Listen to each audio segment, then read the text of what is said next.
Ok. Leemos entonces la palabra. San Lucas 18, 9 en adelante dice: a unos que confiaban en sí mismos como justos y menospreciaban a los otros, dijo también esta parábola. 2 hombres subieron al templo a orar. Uno era fariseo y el otro publicano. El fariseo, puesto en pie, oraba consigo mismo de esta manera: Dios, te doy gracias porque no soy como los otros hombres, ladrones, injustos, adúlteros, ni aun como este publicano. Ayuno 2 veces a la semana, doy diezmos de todo lo que gano.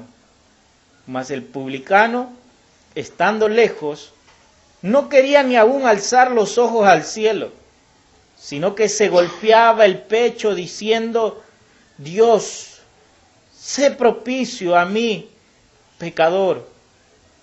Os digo que éste descendió a su casa justificado antes que el otro, porque cualquiera que se enaltece será humillado, y el que se humilla será enaltecido. Amén. Y amén. Gloria a Dios. Hasta ahí la lectura. La parábola del fariseo y el publicano. ¿Cómo dice ahí? Dice el fariseo y el cobrador de impuestos. Exacto. Muy bien. Y aquí dice: Dios acepta a los niños. Ok. Y aquí dice: el fariseo y el recaudador de impuestos. Bien. Ahora, sí, precisamente es lo mismo. Ahora, ¿qué podemos decir de esta parábola? Que aquí hay una enseñanza que es la médula de la fe cristiana. La humildad, y no solamente la humildad, algo más. Aceptar tu defecto. No es aceptar tus defectos. Bien, pero entremos en el hecho, aquí en lo que está el pasaje. Tenemos ante nosotros una parábola que revela precisamente lo que el versículo 9 dice, que el Señor dirige esta parábola a unos que confiaban en sí mismos como justos, pero menospreciaban a los otros. Eso es lo que está tratando con la parábola. Unos que se confiaban en sí mismos que eran justos y menospreciaban a otros. Es decir, que el Señor dirige esta parábola para aquellos que se confían en sí mismos como justos. Y si pudiéramos nosotros mencionar en qué referencia o a qué refieren nosotros a la humanidad esta enseñanza, es muy fácil. Y es que toda la humanidad en alguna manera se encierra en la confianza de obtener algo de Dios en sí mismo. Es decir, toda religión busca por sus propios medios alcanzar el agrado de Dios. Y el mayor ejemplo o la mayor evidencia de eso es la misma forma en que el hombre trata de alcanzar la salvación delante de Dios. O cómo el hombre trata de obtener algo de Dios. ¿Cómo lo hace el hombre? Por medio de las obras. Porque observemos un poquito el panorama religioso. Por ejemplo, en el Islam, que es la religión de los musulmanes, ellos para alcanzar salvación, el Islam les exige, o el Islam presenta como que Dios Alá exige ciertas obras de aquel que profesa el Islam. Una de esas es, por lo menos una vez en su vida, ir a peregrinar a la Meca. Es la ciudad sagrada del Islam y de todo musulmán. Entonces, el Islam le exige a todo aquel que practica la religión islámica que una vez en su vida por lo menos viaje a la Meca en peregrinación. ¿Mm? ¿Sí? Pero eso, ¿qué hace? Hace que todo musulmán, su mayor anhelo en la vida es viajar como peregrino a la Meca, porque si no lo hace, no agrada a Alá. Y al no agradar a Alá, no puede obtener salvación.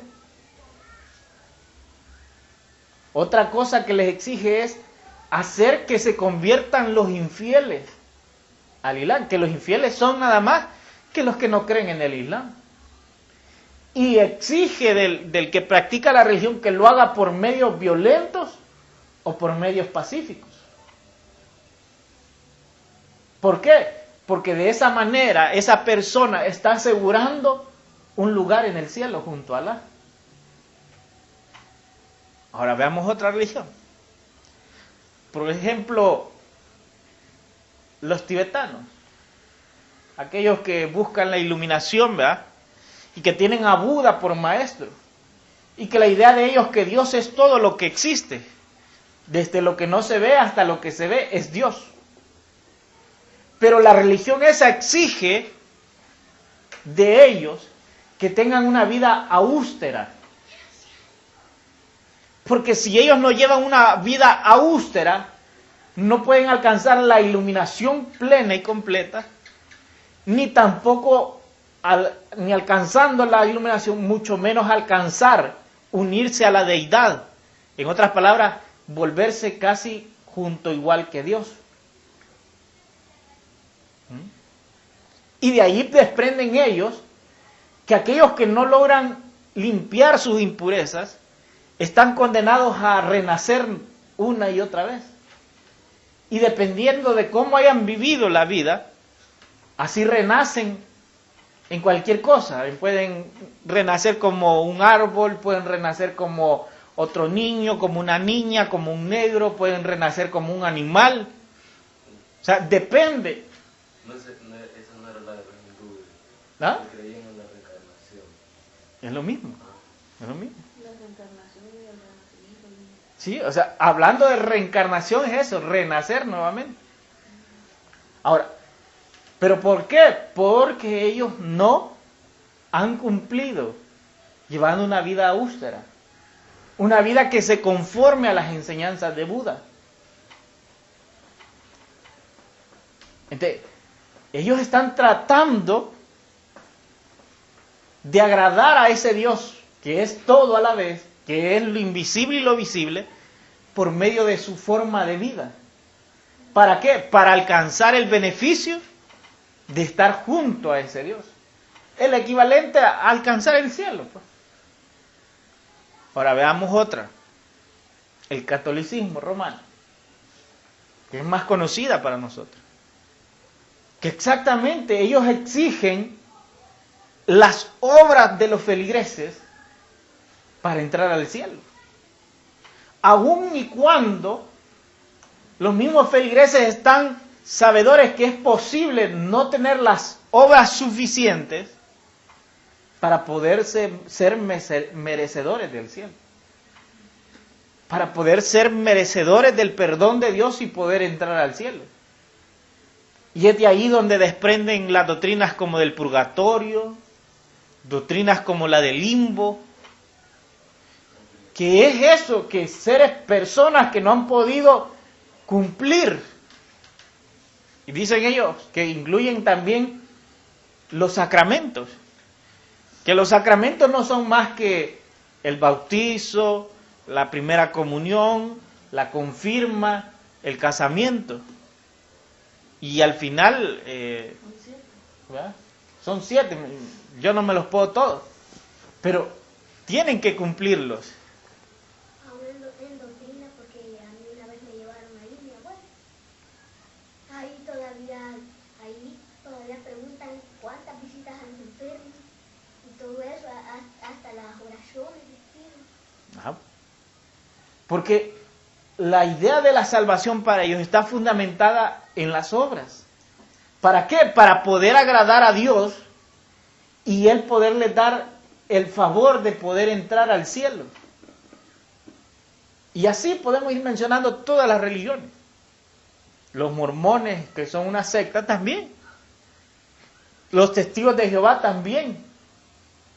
Tienen que cumplir ciertas normas para poder agradar a Dios, a Jehová, y poder ser merecedores. En el caso de los mormones es más drástico, porque ellos, si el mormón no ha entregado su vida a ser misionero y ha cumplido con todos los ritos que la religión exige, el mormón ni siquiera puede entrar al templo mormón, que hoy han construido uno acá, pero dicen que son pocos en el mundo que existe. Entonces, pero usted cuando pasa frente al templo mormón, hay días que usted ve gente de otros países ahí, porque para ellos es algo importante venir a visitar ese templo, pero no pueden entrar si no han cumplido ciertas liturgias mormonas, que son como grados al final, que la persona va alcanzando para al final poder llegar a ser como Dios,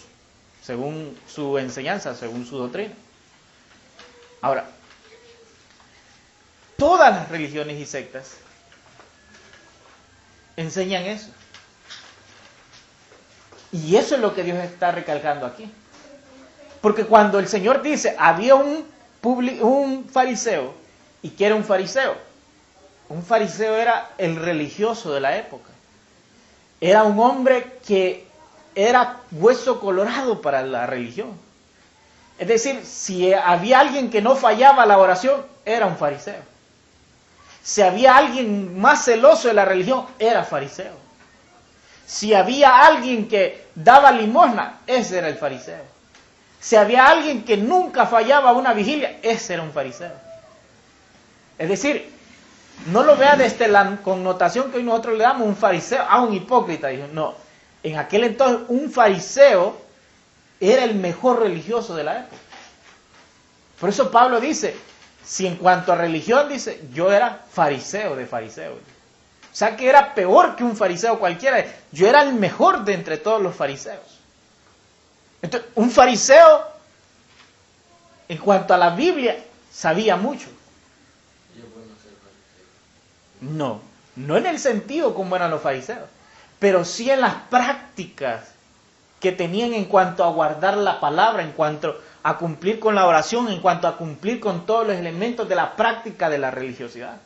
Mas no en el engaño de parecer serlo y no ser verdaderamente internamente de corazón. El fariseo era ese. Y tal era la práctica, porque en Israel había la oración de las 3 de la tarde. Es decir, en Israel a las 3 de la tarde y a las 9 de la mañana había oración.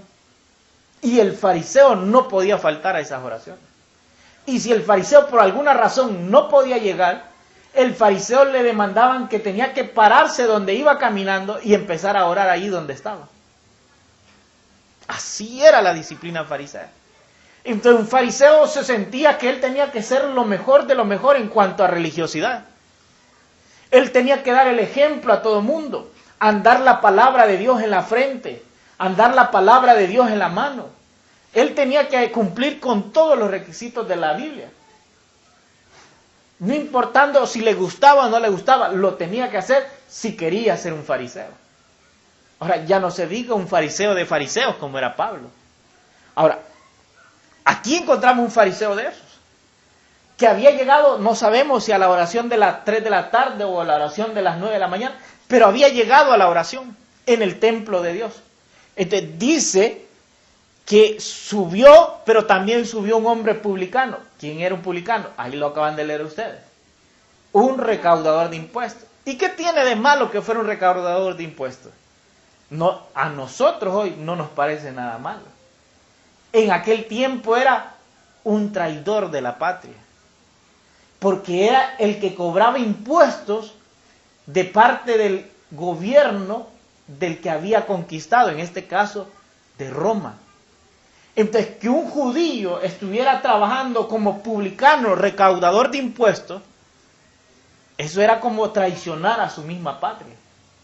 Y por eso eran despreciados. Porque se les veía como traidores de la nación. No se les podía ver si venía el fariseo, por ejemplo, porque los fariseos hasta tenían grados en la sociedad, porque decían, lo mejor de lo mejor estaba el rey y los fariseos. Luego del rey estaba el pueblo, es decir, un judío normal. Pero luego de los judíos, debajo de los judíos, estaban los paganos, es decir, los que no eran judíos. Pero debajo de los paganos estaban también las rameras, las prostitutas, estaban los ladrones, los asesinos. Pero en más abajo, el último de los escaños, el que se podía decir, esto es lo peor de la sociedad, era el publicano al que tenían ahí. Entonces, el publicano era lo más horrendo, ni los leprosos se despreciaban tal como a un publicano. Y que a los leprosos se les corrían, porque los podían contaminar con la enfermedad. Que era más una cuestión de contagio. Porque si hablamos de un leproso es como que digamos alguien que tiene manchas blancas ahora. O sea, usted mira a alguien manchado de blanco por una enfermedad de la piel, usted no tiene miedo de que lo vaya a enfermar, ¿verdad? Pero en aquel entonces sí.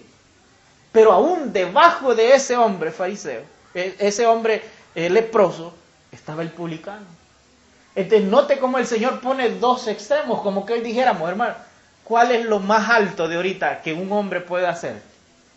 Alguien de honor, un diputado, más bien, ¿verdad? Un diputado, un gobernante, ¿verdad? Pero ¿cuál sería la persona más baja, lo más vil, lo despreciado, la basura de la sociedad? Quizás diríamos un marero, o quizás un mendigo de la calle, de los que viven recogiendo basura, quizás. Y esas dos personas habían ido al templo de Dios.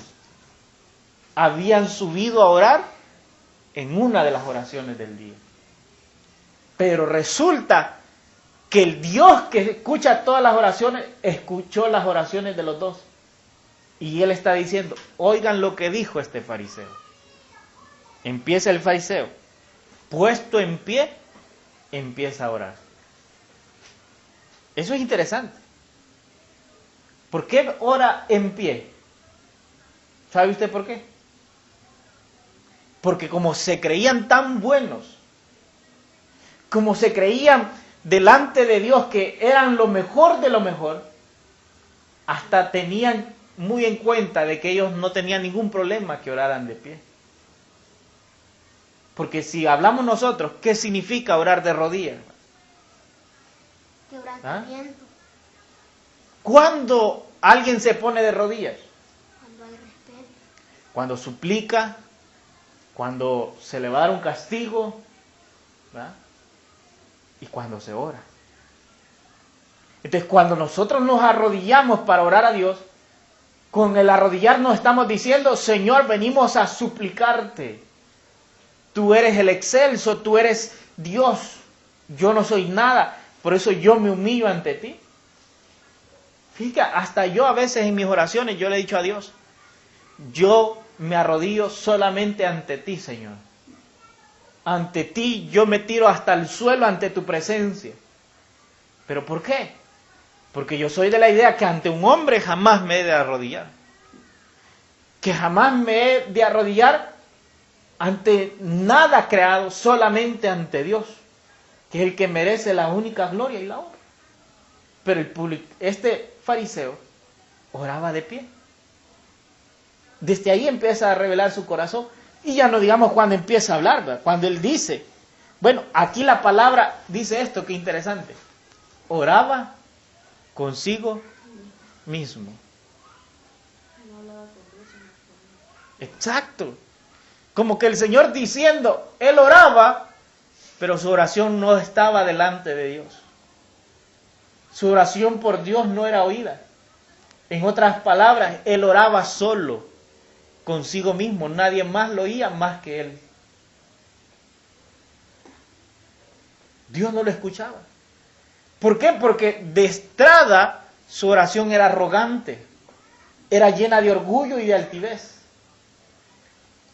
De entrada. Y se ve cuando él empieza a decir, Señor, te doy gracias, porque no soy como los demás. Porque no soy, dice, como los otros hombres, ladrones, injustos, adúlteros, ni aun como este publicano que está aquí. O sea, que no estaba orando, sino que viendo quién estaba ahí. No, lo que él estaba haciendo, exaltándose así. Aunque en apariencia, gracias a Dios. Gracias te doy a ti porque no soy eso, no soy aquello. Se exaltaba con una vana apariencia de que estaba agradeciendo a Dios. Fíjense, aún hoy somos así. Ajá, porque digamos en un caso que oramos y decimos porque digamos, Dios no nos ha permitido caer en ¿no? Digamos que no Ajá, nos ha se da el caso. permitido ser delincuente porque mi sector es bien. Se da el caso, pero aún somos peores. Porque muchas veces anda por ahí el hombre con apariencia de piedad, dice la Biblia. Que hasta se cubre hasta aquí la manga, ¿verdad? Y con zapatos de vestir, camisa por dentro, el pelo bien recortadito y hasta con sombrero. Porque es la apariencia de piedad. Es así, en apariencia. Y dice, gracias a Dios, dicen ellos, que Dios me libró del mundo y ahora soy diferente. Pero internamente siguen siendo los mismos, solo que ocupan diferente ropa. Como dijo una vez un pastor, dijo de esta manera, porque estaba hablando sobre que las mujeres pintadas, ¿verdad? Y las que usan pantalón, y dijo el pastor, yo prefiero en mi iglesia 1000 de esas mujeres pintadas y empantalonadas que 1000 mujeres con falda y sin pintarse nada, pero hipócritas. Sí. Porque la gente que usted a veces miran así, que parecen del mundo y dice, este es lo perdido, pero lo aceptan.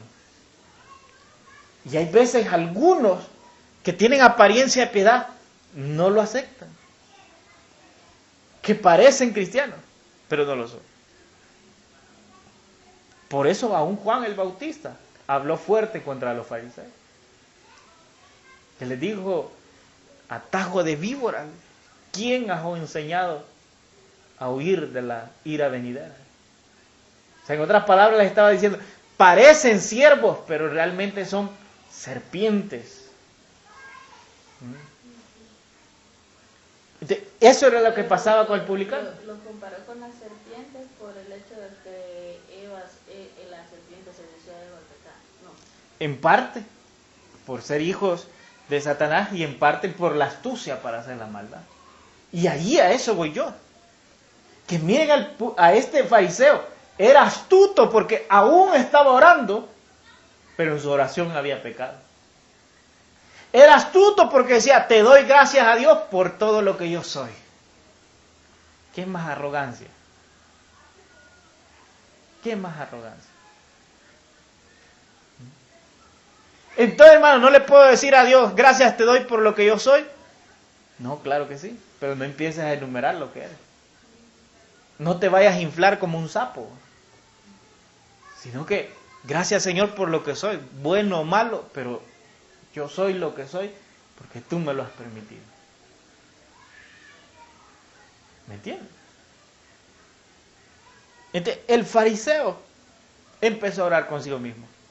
Bueno, ¿y cómo es que el Señor está contándolo y no lo oyó? Bueno, sí oyó, lo que pasa es que Dios lo sabe todo. Pero su oración no sirvió delante de él. Para él fue como que no la escuchó. Porque note, ¿en qué benefició esa oración al fariseo o a otra persona? Si no se pudo dar, si a otra persona lo hubiese oído, hubiera servido de otro cosa. A nada, o sea, no sirve de nada esa oración. No crea que ni siquiera Dios se pone contento allá, ¿no? Que diga Dios, ay, qué bárbaro este hombre, justo como es. Qué bárbaro, qué santidad, no. Porque Dios sabe lo que somos cada uno. Entonces, este hombre, este fariseo, en apariencia era rico en obras. Es decir, tenía muchas obras. Y eso es lo que exaltan las religiones del mundo. Ser rico en obras, fíjense. Véanlo. Solo el Evangelio ofrece una salvación que no depende de obras, sino que depende de solamente la fe. Y que aún la fe que la cual depende, es Dios quien la da. Y es ahí donde el cristiano cae y uno dice, bueno, si esto que yo tenga la salvación en verdad, ni siquiera es porque yo haya querido, sino porque a Dios le plació dármela. Entonces, ahí yo puedo decir, gracias Señor por lo que me has dado. Gracias por salvarme cuando yo no lo merecía. Fíjese. Pero aquel que cree que se va a salvar por sus obras, es jactancioso. Y es por eso que el creyente no anda preocupado por hacer obras para salvarse. Sí hace obras porque la salvación produce hacer obras. Mas no que por eso dependa la salvación de él. Y esa es la médula del Evangelio. Eso fue lo que movió a Martín Lutero a comenzar la Reforma. Que la Iglesia Católica llegó a tal grado que empezó a vender la salvación. Y le decían a la gente, mira, si tú compras una indulgencia que era firmada, un documento por el Papa, tú la compras por 15 chelines, que era la moneda de aquel entonces. Al comprarla tú, eres salvo automáticamente y no importa lo que hagas en toda tu vida. Cuando te mueras, vas directito para el cielo.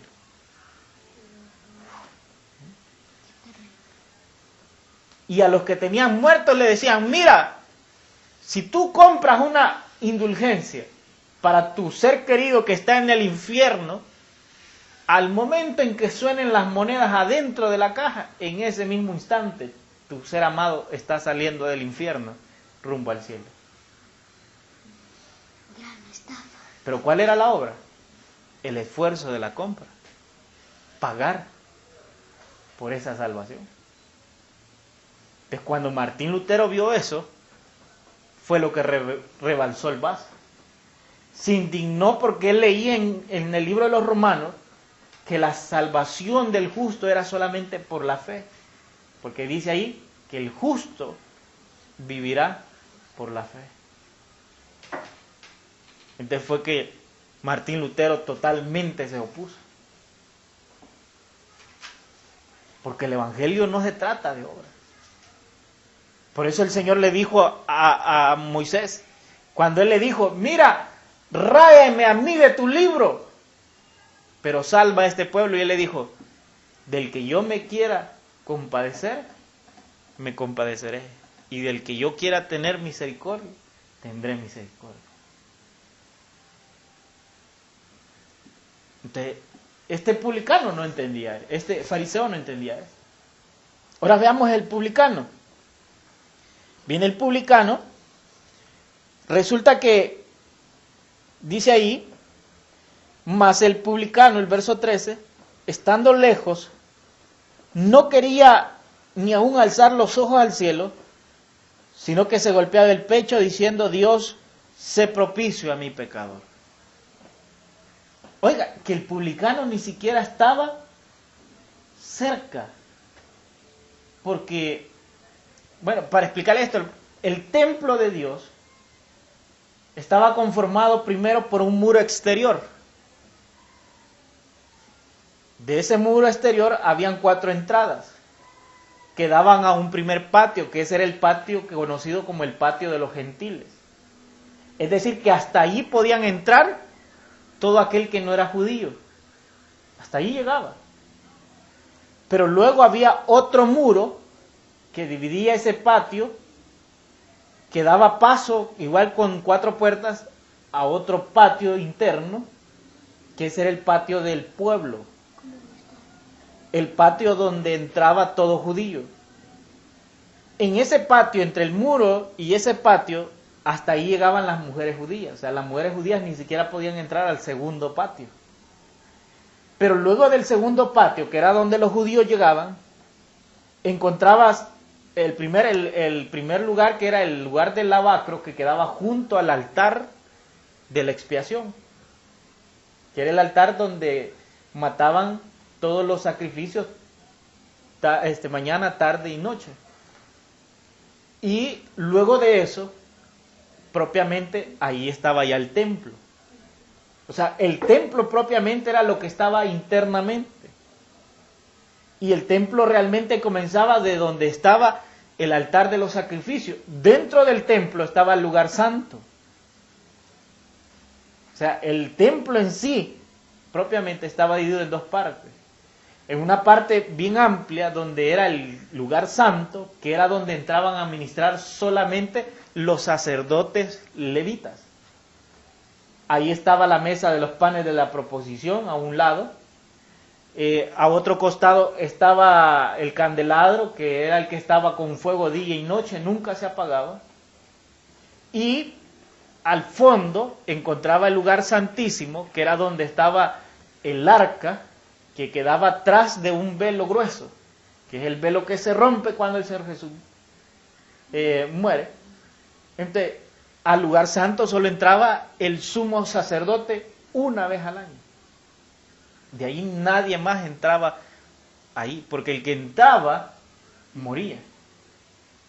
Entonces allí solo estaba la presencia de Dios posando sobre el arca de Dios. Entonces, el publicano, si había llegado a orar a una de las oraciones, es muy probable que él ni siquiera había llegado al primer altar, que es el altar de los sacrificios. Porque dice ahí la Escritura que estando lejos, o sea, estaba bien atrás, es probable que ni siquiera se había acercado mucho al patio interno, sino que estaba más o menos cerca del lugar donde llegaban las mujeres judías. Hasta ahí había llegado. O sea, él no se sentía ni siquiera digno de estar delante del templo de Dios, ni delante del altar de los sacrificios. Y se sabe eso porque dice que él ni siquiera, quería alzar los ojos. ¿A dónde? Al cielo. Porque delante de él estaba el templo y los cielos. Entonces, ni siquiera quería alzar sus ojos. O sea, él se sentía tan indigno que no se quería ni siquiera levantar los ojos. ¿Usted ya ha sentido eso? Cuando yo he estado en la presencia de Dios me he sentido tan indigno que ni siquiera quiero levantar mis ojos. Porque me siento tan indigno de poder ver su gloria.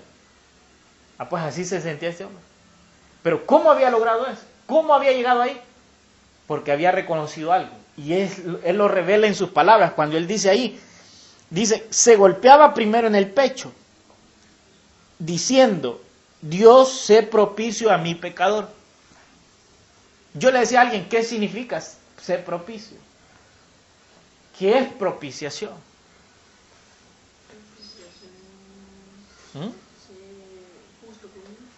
No. Porque si fuera justo, entonces lo justo era que recibiera castigo de Dios.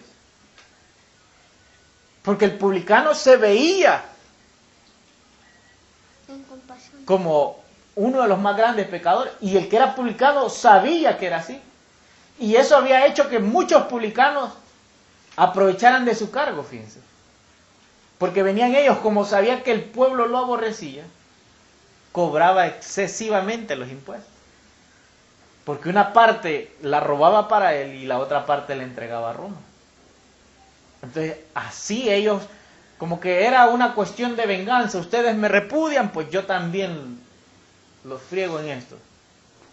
Entonces se habían hecho tal aborrecimiento. Ustedes, todo publicano sabía que se veía como un traidor y a la vez también como un ladrón. Entonces, cuando él dice, sé propicio a mí, no le está diciendo, dame el pago justo. No. Cuando él dice, sé propicio a mí, lo que significa propiciar o propiciación es sustituir, pagar, poner en lugar de. Eso significa propiciación. Entonces, cuando él le dice a Dios, sé propicio a mí, en otras palabras le está diciendo, no mires mi pecado, perdóname, Señor, redímeme, límpiame, perdóname, le está diciendo. O sea, no es un solamente perdóname, Señor, no. Incluye todo, o sea, le está incluyendo todo a Dios, le está diciendo, límpiame, cámbiame, perdóname, lávame, no mires mi maldad, sino que mira lo bueno que hay en mí, rescátalo, quita lo malo, la escoria que hay en mí, purifícame de mi maldad. Eso le está diciendo cuando le dice, sé propicio a mí. Y por eso él se golpea el pecho. Pablo dice eso, fíjense, cuando él viene hablando de que la lucha de él no es contra los hombres, que él mismo dice, nuestra lucha no es contra carne ni sangre, sino contra potestades, contra huestes.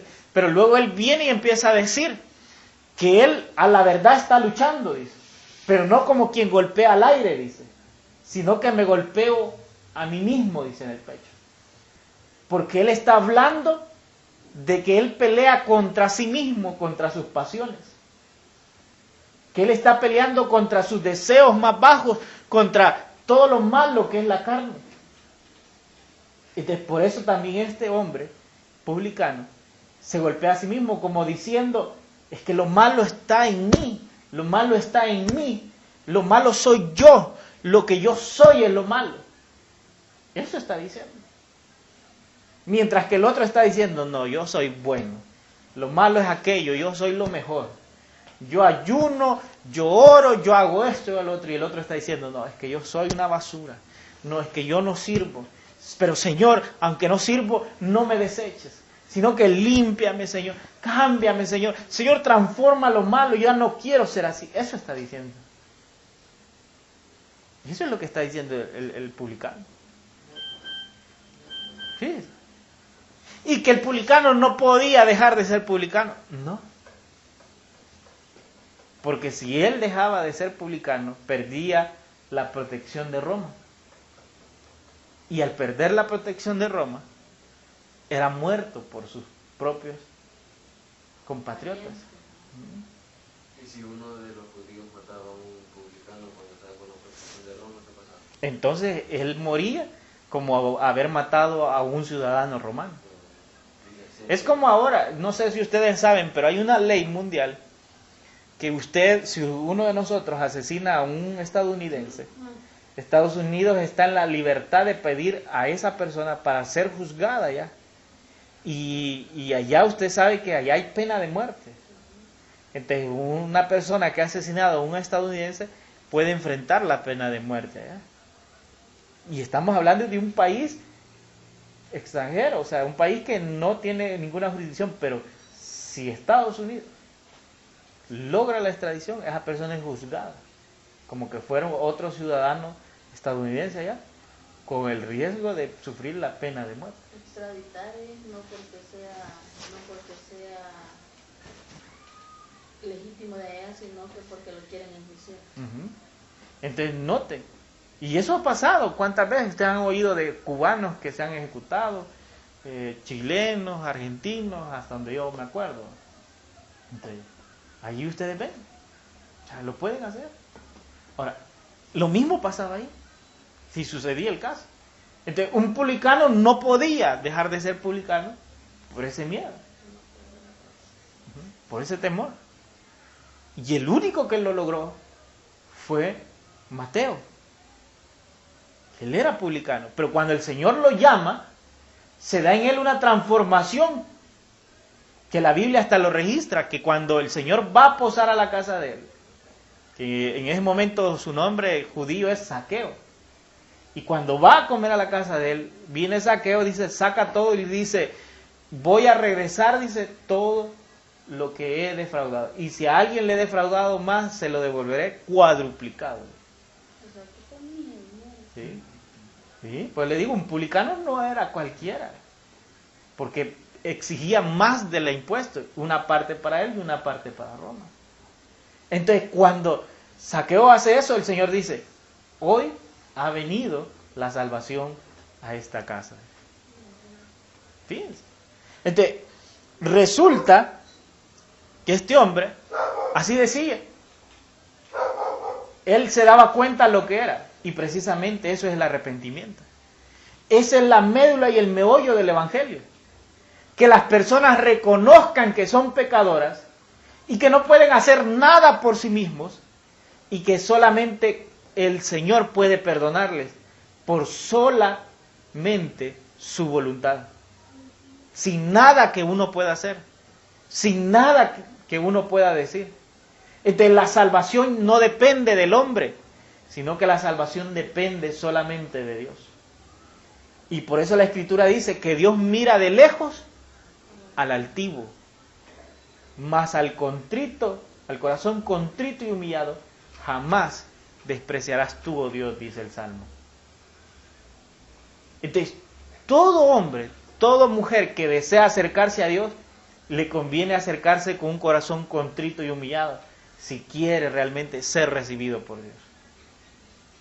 Pero si va a llegar con altanería, con orgullo, con altivez, esa oración no será escuchada de Dios. Y por eso el Señor dice en su dictamen, os digo que éste descendió a su casa justificado antes que el otro. ¿Quién? El publicano. El publicano salió justificado. ¿Y quién era peor? El publicano ante la sociedad. Era peor el publicano. Si hablamos quién era más pecador, el publicano. Pero ¿quién salió justificado? Por eso uno dice, y el Señor mismo dice, les dije a los fariseos, los publicanos y las rameras van delante de vosotros para entrar al reino de los cielos. Por eso le digo, tiene más esperanza alguien que sabe lo que es y acepta lo que es, que aquel que lo oculta, que aquel que dice, no, yo no soy tan malo.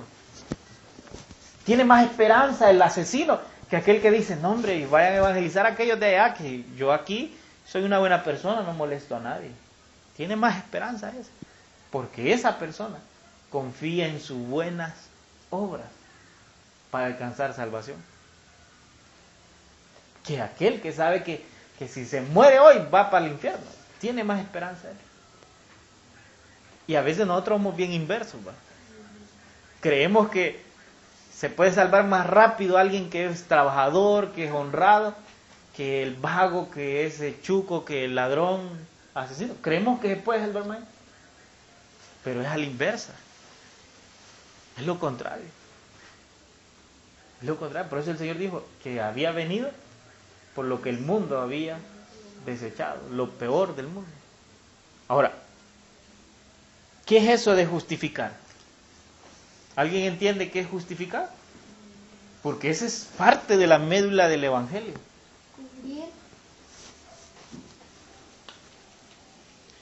Cuando le dicen a usted, justifíqueme su acción, ¿por qué lo hizo? Que le di que a uno... Que razone, ¿verdad? Que dé una razón por qué. Pero mire la razón de Dios. Si se pudiera cuestionar a Dios y decirle, ¿por qué lo está justificando? Dime, ¿cuál es la razón? Dios diría, porque este sabe lo que es, mas aquel niega lo que es realmente. Ahí está el punto. Entonces, en el Evangelio no hay gente más justa o menos justa. En el Evangelio todos somos iguales. Pecadores necesitados de Dios.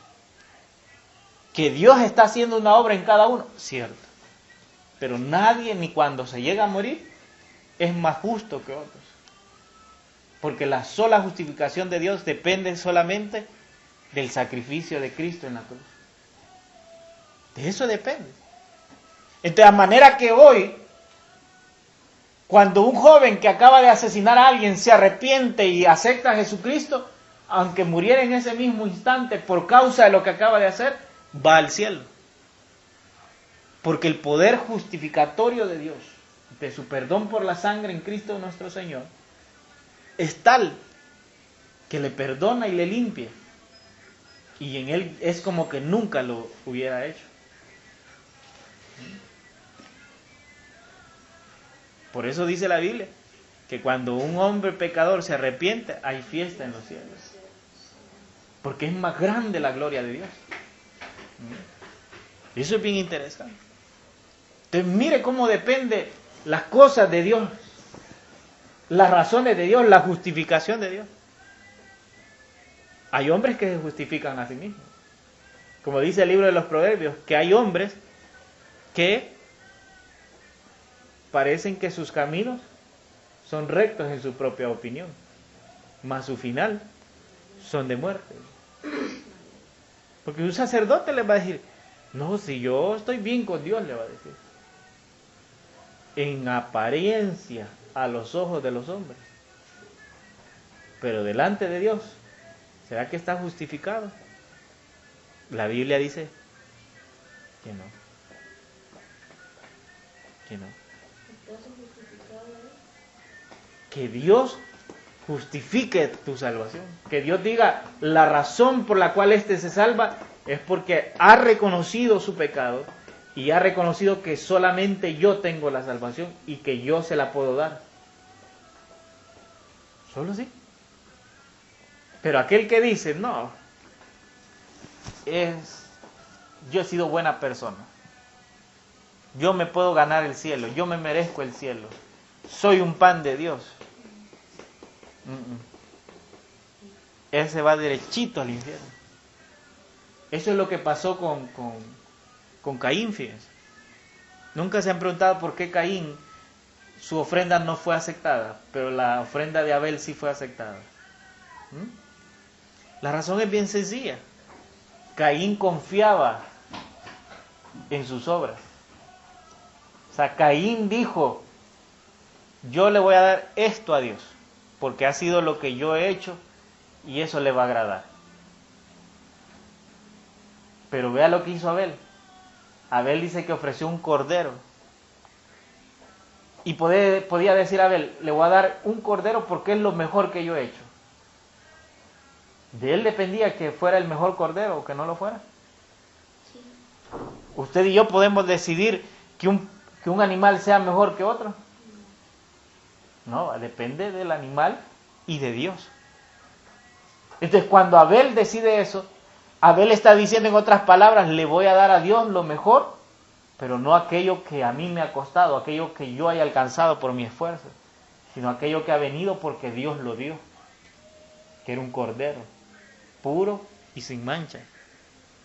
Por eso aún en el sacrificio Dios pedía así el cordero, que era un animal que no dependía del hombre, sino que dependía de él mismo. Entonces, cuando uno pide a Dios la salvación, uno debe reconocer que no depende de uno. No es lo que yo haga, no es lo que el hombre puede hacer, es lo que Dios puede hacer. ¿Entienden eso? ¿Comprenden eso? Y el Señor termina diciéndonos, porque cualquiera que se enaltece será humillado y el que se humilla será enaltecido. Yo siempre digo esto, si te vas a humillar, procura que sea delante de Dios. Porque cuando te humillas delante de Dios, créeme, Él te va a exaltar. Él te va a exaltar. Entonces, humillémonos y que Dios nos exalte. Pero si nos vamos a exaltar ante Dios, ay, créeme, Él se va a encargar de humillarte. Por eso los arrogantes salen avergonzados. Por eso los altivos de corazón salen avergonzados. Hoy me decía mi esposa de una mujer, mira esa mujer que está ahí, me decía, ella dice que no tiene necesidad de nada. Le dije, ay, déjala, que cuando tenga la necesidad, Vas a ver cuánta necesidad va a tener y va a pedir ayuda y nadie le va a ayudar. Porque eso es ser altivo, pues, o sea, como que yo no necesito, yo no soy como ustedes, que estoy necesitado. Demostró su altivez y su arrogancia. Pero nosotros no seamos así. Humildes en todo y más delante de Dios. Por eso humillémonos en la oración. Humillémonos delante de Él, clamándole. Y Él nos va a exaltar, pero de corazón. No como un fariseo, no. Como un verdadero hijo de Dios. Amén. Cerremos los ojos. Padre, estás en los cielos, Señor, gracias. Gracias por tu bondad, tu misericordia.